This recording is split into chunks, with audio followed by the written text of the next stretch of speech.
അടുത്ത് നമുക്ക് നോക്കാനുള്ളത് എങ്ങനെയാണ് ബ്രിട്ടീഷുകാർ പവർ ഇന്ത്യയിൽ, അധികാരം ഇന്ത്യയിൽ കൺസോളിഡേറ്റ് ചെയ്തതെന്നാണ്. അതിൽ രണ്ട് കാര്യങ്ങളാണ്. ഒന്നുള്ളത് ബ്രിട്ടീഷിൻ്റെ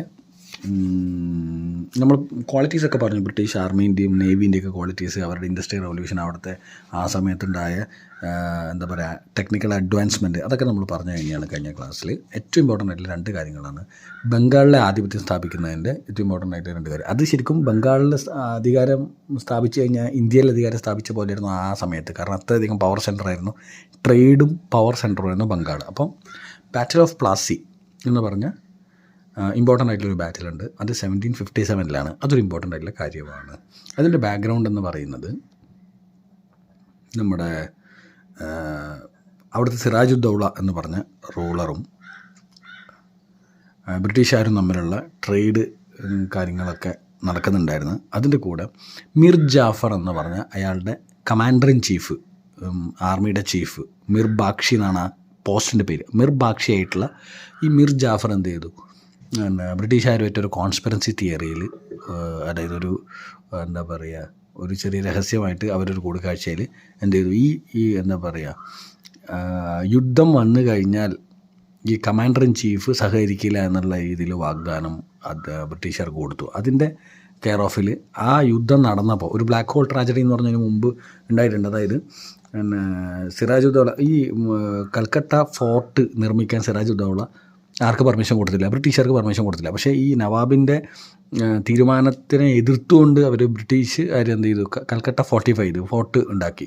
അത് പിടിച്ചെടുത്തപ്പോൾ ഇതിൽ ദേഷ്യം വന്ന സിറാജുദ്ദൗള അത് പിടിച്ചെടുത്തപ്പോൾ 146 ഇംഗ്ലീഷുകാരെ എന്ത് ചെയ്തു, അതിൻ്റെ ഉള്ളിലൊരു ചെറിയ മുറിയിൽ കമ്പാർട്ട്മെൻറ്റിൽ അടച്ച് അവർ 123 പേരും 123 പേരും മരിച്ചു എന്നാണ് പറയുന്നത്.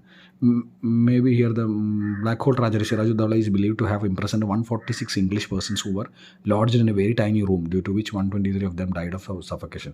ശ്വാസം മുട്ടിയിട്ട് 123 പേര് മരിച്ചു എന്നാണ് പറയുന്നത്. ഇതാണ് റൂട്ട് കോസ് എന്ത്, ബാറ്റിൽ ഓഫ് പ്ലാസിക്ക്. അപ്പോൾ ആ സമയത്ത് ആര് സഹായിച്ചില്ല, കമാൻഡർ ഇൻ ചീഫായ മിർ ജാഫറും കൂടി ആരെ സഹായിച്ചില്ല, സിറാജുദ്ദൗള പുള്ളീനെ സഹായിച്ചില്ല. അപ്പോൾ ബ്രിട്ടീഷുകാരുമായിട്ട് ഒരു കോൺസ്പിറസി ഉണ്ടാക്കുകയാണ് ചെയ്താൽ മിർ ബാക്ഷി.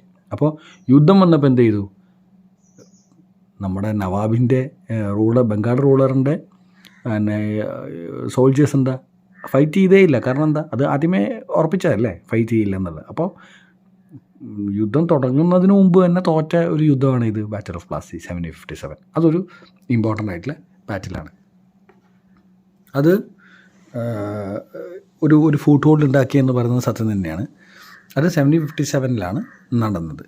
ഇത് കഴിഞ്ഞ് മിർ കാസിം എന്താ പറയുക, മിർ ജാഫറിനെ ആക്കി അയാൾ തീരെ പറ്റാത്തത് കൊണ്ടെന്ത്, മിർ കാസിമിനെ ബ്രിട്ടീഷുകാർ ബംഗാളിൻ്റെ റൂളറാക്കി. അപ്പോൾ ഇതിലൊരു പ്രശ്നം വെച്ചാൽ മിർ കാസിം കുറച്ചും കൂടി നല്ല ആളായിരുന്നു. 1757 ബാറ്റിൽ ഓഫ് പ്ലാസി കഴിഞ്ഞിട്ട് കുറച്ചും കൂടെ സ്ട്രോങ് ഹോൾഡ് ബ്രിട്ടീഷുകാർക്ക് കിട്ടിയ സമയത്ത് എന്ത് ചെയ്തു, മിർ കാസിമിനെ 1760 എന്താക്കി, ബംഗാളിൻ്റെ റൂളറാക്കി. അപ്പോൾ അതിൻ്റെ പ്രശ്നം പറ്റിയെന്ന് വെച്ചാൽ മിർ കാസിം കുറച്ചും കൂടി എഫിഷ്യൻ്റാണ്. മാത്രമല്ല മുർഷിദാബാദിൽ നിന്ന് മങ്കർ എന്ന് പറഞ്ഞ സ്ഥലത്തേക്ക് ഇയാൾ ക്യാപിറ്റൽ മാറ്റി. അപ്പോൾ അതെന്തിനാണെന്ന് വെച്ചാൽ കുറേയും കൂടി ബ്രിട്ടീഷുകാരെടുക്കുന്നത് ദൂരെ നിൽക്കാൻ വേണ്ടിയിട്ടായിരുന്നു. അതുപോലെ തന്നെ മിർ കാസിം ഇതിപ്പോൾ കണ്ടില്ലേ, after assuming power Mir Qasim shifted the capital from Murshidabad to Munger in Bihar. കാരണം എന്താ, ഇവരെടുക്കുന്നൊന്ന് മാറി നിൽക്കാം എന്ന രീതിയിലാണ്. മാത്രമല്ല ഇതിൽ വേറൊരു ഏറ്റവും ഈ ബക്സർ എന്ന് പറഞ്ഞ യുദ്ധം, രണ്ടാമത്തെ യുദ്ധത്തിന് ഉണ്ടാകേണ്ട ഒരു പ്രധാന കാരണം എന്ന് പറയുന്നത് ദസ്തക്ക് എന്ന് പറഞ്ഞ ഒരു ട്രേഡ് കൺസെഷൻ ഉണ്ട്. അത് കമ്പനി ഒഫീഷ്യൽസ് മിസ്യൂസ് ചെയ്യാൻ തുടങ്ങി. ദസ്തക്ക് എന്ന് പറഞ്ഞ ഒരു ട്രേഡ് കൺസെഷനാണ്, ഒരു ഇളവാണ്.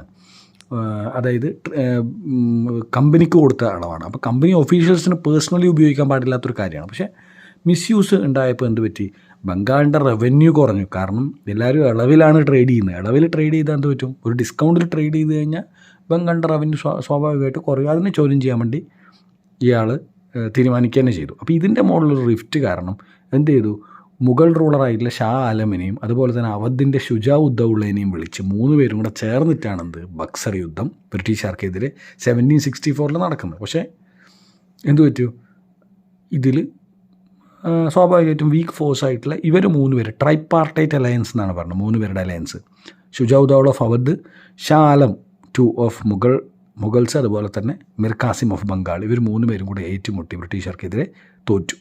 ഇതാണ് ബാറ്റിൽ ഓഫ് ബക്സർ 1764. അപ്പോൾ 2 ബാറ്റിൽ നമ്മൾ പറഞ്ഞു കഴിഞ്ഞു. ബാറ്റിൽ ഓഫ് ബക്സറിൻ്റെ ട്രീറ്റി ഓഫ് അലഹബാദാണ്. 1765 ട്രീറ്റി ഓഫ് അലഹബാദാണ്. അതിലൊരുപാട് പൈസ കൊടുക്കേണ്ടി വന്നു, അധികാരങ്ങൾ കൊടുക്കേണ്ടി വന്നു, എല്ലാം ചെയ്യേണ്ടി വന്നു. എന്നിട്ട് അവസാനം എന്ത് പറ്റി? റോബർട്ട് ക്ലൈവ് ഡുവൽ ഗവൺമെൻറ് ബംഗാളിലുണ്ടാക്കി. ഡുവൽ ഗവൺമെൻറ് എന്താ? നിസാമത്ത്, അതുപോലെ പിന്നെ മിലിറ്ററി, അതുപോലെ തന്നെ ദിവാനി, കളക്ഷൻ ഓഫ് റവന്യൂ, ഇതെല്ലാം ആരുടെ കയ്യിലാണ്? ബ്രിട്ടീഷുകാരുടെ കയ്യിലാണ്. വെറുതെ പാവ പോലെ ഒരു ഗവൺമെൻറ് ഇവരുടെ ബംഗാളിലെ നേറ്റീവ് റൂളേഴ്സിൻ്റെ കയ്യിലും. അതാണ് ഡുവൽ റൂൾ എന്ന് പറഞ്ഞത്. ബ്രിട്ടീഷുകാർ മെയിൻ കാര്യങ്ങൾ തീരുമാനിക്കും, വെറുതെ ആൾക്കാരെ ഭരിക്കുക എന്നുള്ള ഒരു നെയിം സേക്കിന് ആര്? ബ്രിട്ടീഷിലെ അല്ല ഗവർണർ സാധാരണ റൂളേഴ്സും ബംഗാളിലെ. അതാണ് ബാറ്റിൽ ഓഫ് പ്ലാസി ബക്സർ. പ്ലാസി 1757, 1764 ബക്സർ. ഇതാണ് കാരണം misuse of Dastak, trade concession എന്നാണ് മനസ്സിലാക്കേണ്ടത്. അപ്പോൾ ഇതിലെന്താ പറ്റിയെന്ന് വെച്ചാൽ ഡുവൽ ഗവൺമെൻറ് വന്നപ്പോൾ എന്താ, നാട്ടുകാരുടെ കാര്യം ആരും നോക്കാതെയായി. കാരണം ബംഗാളിലെ സാധാരണ റൂളേഴ്സിന് പവർ ഇല്ലാതായി.